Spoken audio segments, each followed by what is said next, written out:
Welcome to Kevin Harvick's Happy Hour, presented by NASCAR on Fox. And on today's Victory Lap, we have this weekend's winner, Harrison Burton, who has put his name in the history books, in what I would refer to as a legacy family in the NASCAR world.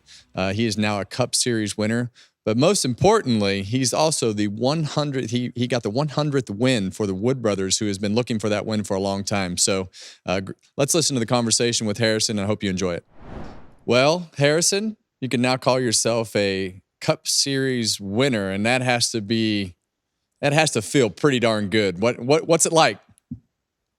Yeah, it's really hard to put into words. I mean, as you know, it's just so hard. Everything has to go right in this series and in this sport to get to victory lane, and the circumstances that we were under as a team with,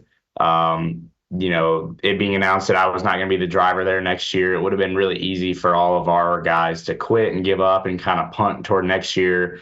It would have been really easy for us to kind of start pointing fingers and saying it was your fault or it was your fault. And I think it's a testament to our guys and the Wood brothers as a whole, to keep pulling the rope in the same direction, keep fighting, show up to the weekend with, kind of just the opportunity that we have every weekend. That's to drive the number 21 Ford Mustang for Wood brothers. And that's something that I don't take lightly, something our group doesn't take lightly. And you just never know. You just never know. As long as you don't quit, you still have a chance. So that was kind of our mantra for the end of this year, and really proud to get the 100th win for them and do it in probably what I consider is like the most Wood brothers fashion ever, right? To be kicked down, beat down, everyone counts you out, and then come back fighting and find a way to win a race when it matters the most is pretty hard to beat, and nothing more Wood brothers than that for sure. So you've been through a lot. You've won at everything you've ever done in your racing career, and you've gone through these last few years, and you've had to figure out Cup racing and had the ups and downs and the pressure and the challenges. You lose your ride. You have everything that you have going on. You have a family that I think is very unique to. It has a huge history in racing in general. Tell everybody about the backbone of your family with your dad and your mom and the support and everything that they give you through this, and leaning on your dad and mom's experience through everything that they've been through to help you get through this last few years. Yeah, I mean, what's really been awesome is just the unwavering support from them, right? And they've seen me in my darkest days. They've seen me in the good days, and they know. Sometimes more than I know myself that I'm capable of doing it. My dad has never been the type of dad to sugarcoat anything. He tells you how it is. He tells you when you're at fault. He tells you when you need to do something better. He tells you all that stuff. But with that being said, he still always told me that he believed in me and that he knew I could do it and that he's seen me do it. It was just about doing it in the right times and having the confidence to do it consistently and week in and week out. And all those things. And that group, right? My mom, dad, sister, fiance, my kind of core people that are around me never gave up on me, never quit on me, and probably believed in me more than I did myself at times, right? And sometimes that's what you need when the chips are down and when it's hard to go to the shop every day. And in the situation that we were in before in Daytona, is really, really hard to believe in yourself and have confidence and keep the team rallied around you. It just takes a really special support group to do that. And I feel like I've had that around me and been able to do that because of them. So we saw Lane Riggs almost have a complete catastrophe last night after the truck race with his shoulder. Have you checked on your dad today to make sure his shoulder's still in socket? Because that was a pretty big swing. I'm so happy that Lee got out of the way, because I felt like Lee might have been able to get knocked on the floor with that punch that he was throwing in there. He was jacked up. He was, man. It was awesome. Lee did a great job, and then he about got punched in the face for doing such a great job. He had my dad so excited up there. It's funny, man. He was full excitement mode, and he didn't get injured, but I was close to getting injured because he got to me and punched me in the ribs so hard. I thought he broke my ribs. I was like, what is that? Why is that your move to punch me in the ribs? Like, what is that celebration? But he was so excited. So amped up. And I remember I grabbed him, hugged him, and he punched me in the ribs and said, "That's why you never quit," and that's just my dad, man. It's just such my dad. Everything is a teaching moment. Everything is a learning moment. And for him to come down there and wanted to say thanks to NBC because they let him come down there. They let him get out of the booth, get out of his day job, and come celebrate with me, which was really, really cool, really fun for our family. It's funny when I win a race, he's always very quiet in the booth. He tries so hard to be non-biased, and I'm always like, you can give me a little love up there, man. You can give me some credit. So it's pretty cool and fun to share those moments.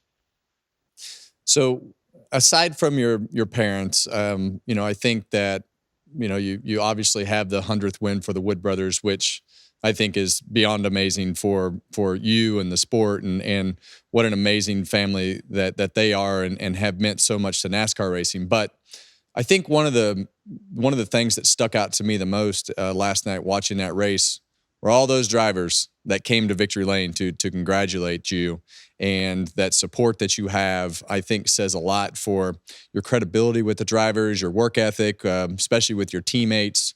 What have your teammates been like through this whole process of trying to help? You guys seem like a pretty tight-knit group of guys.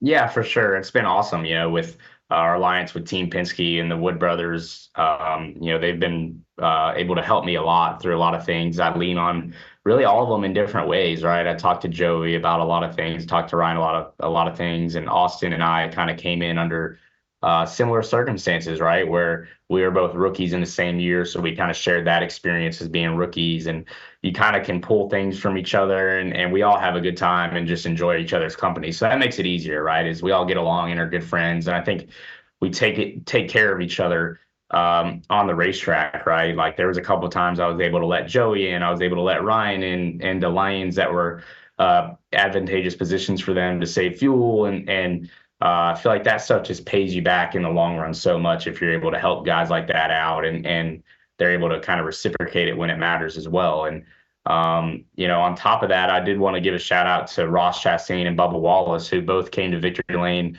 to celebrate with us, even though what we did was so bad for their point situation. I mean, those guys were right on the bubble fighting for a playoff spot.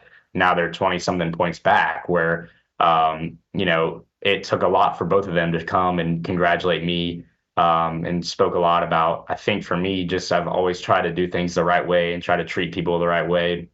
Even when I make a mistake, as you know, Kevin, I spun out and cost you one of your last wins and had to text you and apologize for that. And I just try to do things the right way. And that's how my dad and mom both raised me. And, it's cool when it pays you back in the long run, right?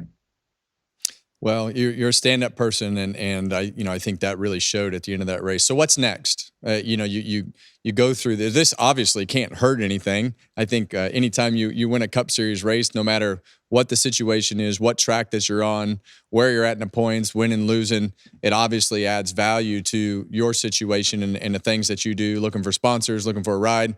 What do you see on the horizon? Where do you want to be next year? What do you think you're going to do?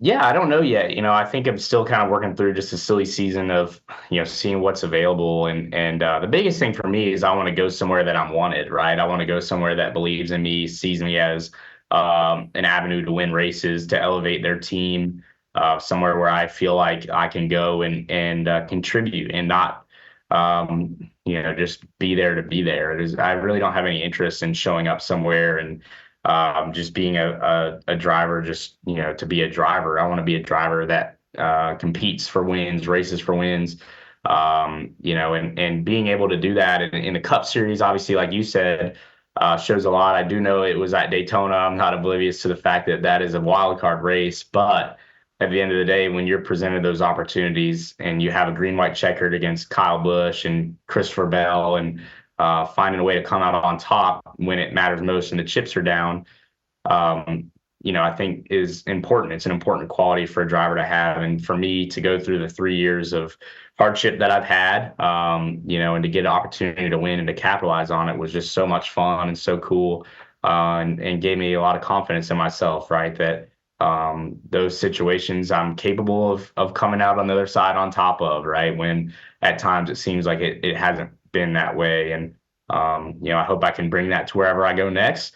But now, I mean, and this has kind of been my mindset about this whole thing. And as you know, with working through KHI, I work with your management company there, and I have a great support system around me on the business side through them, through my dad, who's been there and done that. To the point where I'm able to focus week in and week out. And now we're a playoff team, whether anyone likes it or not, or whether that's just the way the system works. And so we have an opportunity that we have to take advantage of now. And so I'm just going into these next few weeks as do or die as we can be, and trying to make a little Cinderella run in the playoffs too, because it's not every day you get a chance to race for the playoffs in the NASCAR Cup Series. So we're going to take advantage of that, and then see where the future holds after that. Well, we're really excited about everything that you accomplished. And did you make any bad decisions last night? Did you wind up with a tattoo or any of those dumb scenarios that happened after your first win? Any headaches or anything today? I definitely have a headache. I had a headache. Recovered now, but no tattoos. My sister's fiance was like, "We should get tattoos." I'm like, "No," because then the next win, you're still stuck with your first win tattoo, and I don't know, just not a good decision for me. But yeah, I definitely had a headache the next day. Todd Gilliland and Sheldon Creed, I want to give a shout out to those guys. I got home at like 4 a.m.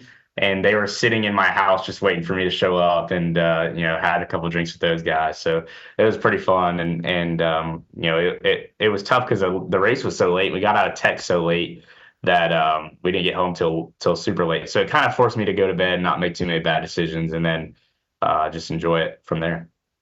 Awesome job, man. Well, we appreciate you taking the time. Have a great week, and good luck for the rest of the year. Awesome. Thanks for having me on. It's always good talking to you.